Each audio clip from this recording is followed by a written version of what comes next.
அதிமுக ஆரம்பிப்பதற்கு முன்பாக தலைவர் சொன்னார், நான் தான் திமுக, திமுக தான் நான் என்று சொன்னார். உனக்கு அந்த உரிமை இல்லை என்று சொல்லி திமுகவை விட்டு நீக்கினார்கள்.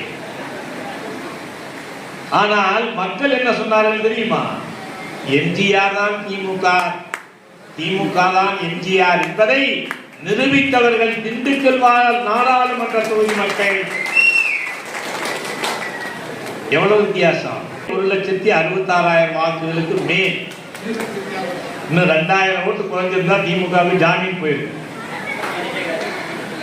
அப்படி என்றால் என் தலைவன் எம்ஜிஆர் எப்படிப்பட்ட மக்கள் செல்வாக்கை சாதிகளை கடந்து மதங்களை கடந்து மக்கள் மத்தியிலே பெற்றிருக்கிறார் என்று சொன்னால் அவர் ஒரு அவதார புருஷர் என்பதற்கு இதை தவிர வேறு என்ன அடையாளம் வேண்டும்?